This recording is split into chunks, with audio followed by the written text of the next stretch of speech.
I'm addicted to my car. It was love at first sight. Love you, baby. I find this part of him the most sexy. You're in an intimate relationship with your car. Yes. I'd sometimes get sad for Nathaniel because it's not normal. My baby. I'm addicted to snorting baby powder. I do it until I can't take it anymore. Wait, you put it in your nose? This is not normal. If she aspirates enough baby powder, she can die instantly. I like warm pee. It's comforting. The first time I drank my urine, I didn't throw up, and it wasn't horrible. So I thought, you know what? I can do this. My urine does smell, depending on what I eat. Today it tastes a whole lot different than it did 4 years ago. Sometimes it's salty.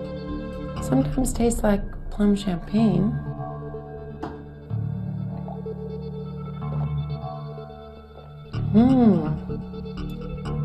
Maybe a little lemony. You can taste different things going through your body. There's certain things I don't like to eat anymore because they don't taste good recycled. I love, love, love asparagus. I won't eat it anymore. Makes the urine taste really bad. Urine is your body's waste. It's what your body has decided to filter through and get rid of. So it doesn't seem healthy to me to put that back into your body.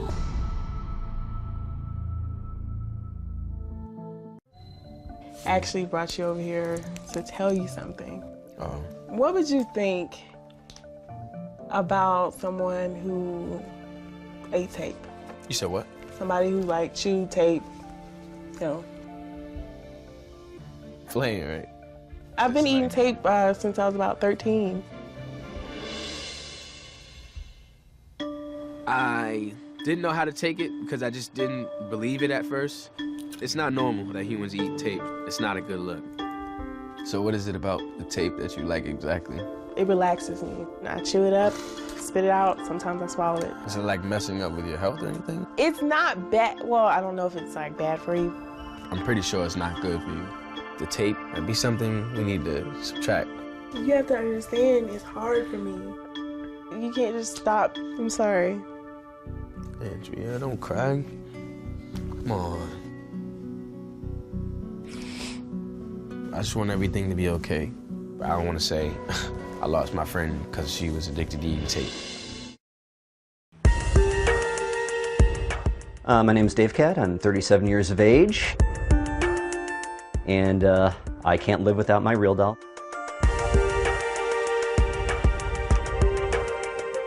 Originally, when I first got her, I called her my synthetic girlfriend. But it's actually progressed to the point where it's like, you know, she's my wife. She's not awake right now because, well, basically she kept hitting the snooze button, so it's just like, just let her sleep. It's not even worth getting her out of bed at this point. The whole interaction on a day-to-day basis, along the lines of like getting her dressed, you know, brushing her hair, things of that nature, you know, it brings us closer together as a couple. I'd actually worn this necklace a lot, and I decided she should have it. It's kind of like, you know, when you give your sweetheart a class ring, that sort of thing. The photo shoots are something fun that we do. When I first was even thinking about getting a real doll, I was just like, okay, well, you know, the sex is going to be fantastic. But there's also the whole concept of like taking photographs.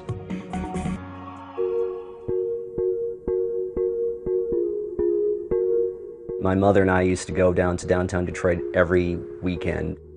While she was in various stores trying on clothes, I would actually be looking at the mannequins, and it kind of stemmed from there.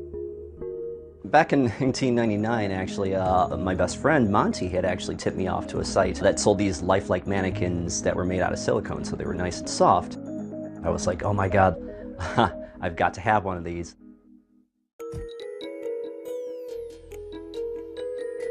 My name is Riley. I'm 25 years old. I live outside of Buffalo, New York, and I'm addicted to being an adult baby. I dress as a baby as often as I can.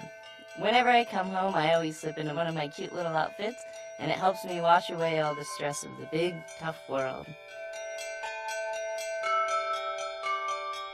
Riley has turned her bedroom into a nursery. She sleeps in her crib every night.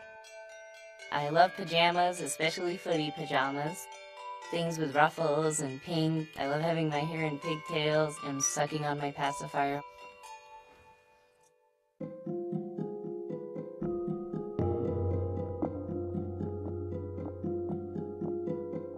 I started wearing diapers when I was about 13, and then that kind of gradually turned into fascination about pacifiers and onesies and baby or diaper accessories. When I was younger, I felt shame. I was afraid that I wouldn't be able to have a normal life doing this. Riley's friend James is one of the few people who knows of her strange behavior. I first found out about Riley's addiction maybe about 3 or so years after we became friends. I was a little surprised. You don't run into too many adults that like to dress like babies. I know it's something that is very unique to me, and I definitely don't tell people unless I think they're going to be okay with this. It's my little secret. Riley is also transgender. She was born a male, but always felt awkward and out of place. 5 years ago, Riley began living as a female. I believe that gender is something that you can choose. I very much believe that I'm a girl. It just feels so comfortable and it's just so right for me.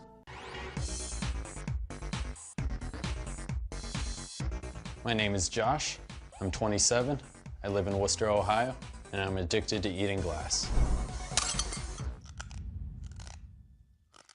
When I bite into the glass, I just get like a warm feeling, kind of get a little bit tingly. Normally when I look for glass to eat, I look for champagne glasses, wine glasses, light bulbs. The reason I pick these are because they're usually a thinner glass. It's very gritty right now. It's hard to describe. It sounds awful in my head, the actual chewing. But I enjoy this a whole lot.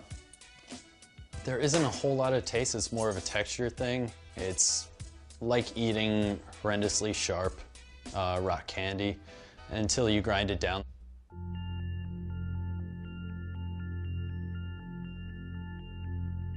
When I first saw Josh eating glass, I thought it was fake.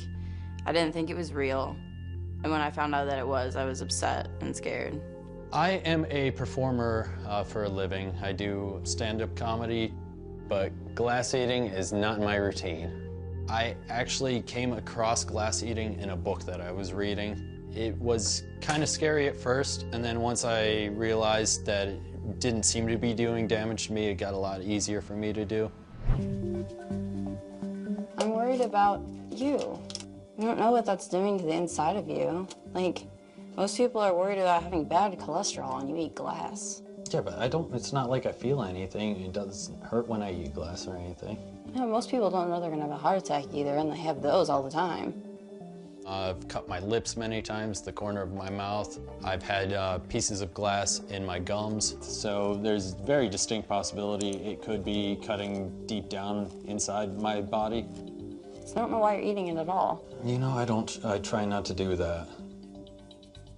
You can try not to do it, or you can just not do it at all. Like, I don't understand why this is so hard for you. Because, you know, once I get in front of people that I just get compelled to do stuff. I eat glass at parties, bars, friend get-togethers. I love reactions I get from people. I very rarely will do it alone. I guess more than anything, I'm really addicted to the attention.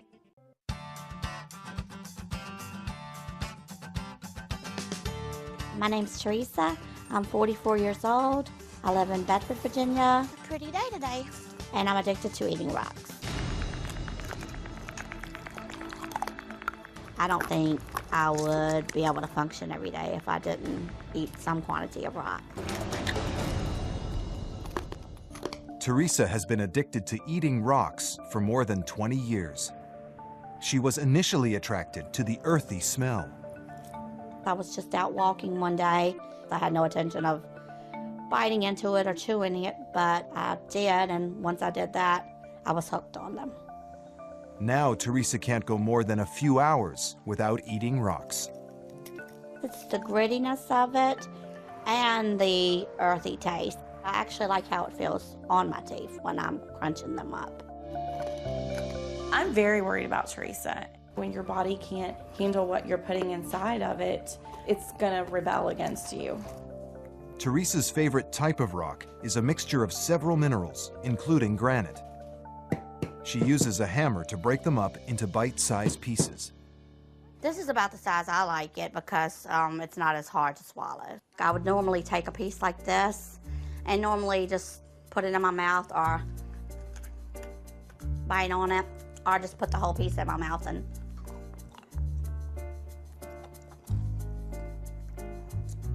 get the earthy taste off of it.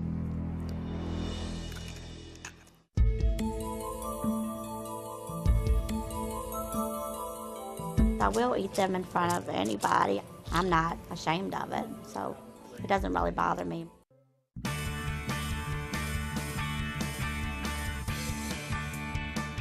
My name is Casey. I'm 26 years old. I'm from Fayetteville, Tennessee, and I'm addicted to carrying around my husband's urn. I take my husband everywhere, to the grocery store, shopping. Ooh, babe, look at that. That's neat. To the movies, out to eat. Anywhere I go, he goes. I sleep with him. Good night, baby. I love you. When I go grocery shopping, I buy the foods that he likes. When I cook what he likes. I don't eat it, but I cook for him. If I'm watching TV, he's there with me. You want to watch this? If somebody says, hey, who is that? I'm like, oh, this is my husband. Some people laugh. They think I'm playing, but it's serious. It's my husband. Casey and Sean were married in 2009 after dating for 10 months. Everything I had ever wanted in a man was right in front of me, and it felt so great. They fell in love and was soulmates from day one. The 2.5 years that they were together, I think, was the only time Casey was truly, truly happy. Their marriage was picture perfect until Sean suffered a severe asthma attack 2 months ago. The doctor came in, and the look on his face was telltale. It was the day my world stopped turning. The day my life fell apart. Oh, baby, I miss you. Though Casey initially found comfort by having her husband's ashes at her side, her addiction has recently evolved. I guess with the transfer of his cremains, some got into the cardboard box as well, and they spilled out on my hands. And I didn't want to wipe them off because that's my husband. I don't want to wipe him away. So I just licked it off my fingers, and here I am today, almost 2 months later, and I can't stop. I'm eating my husband.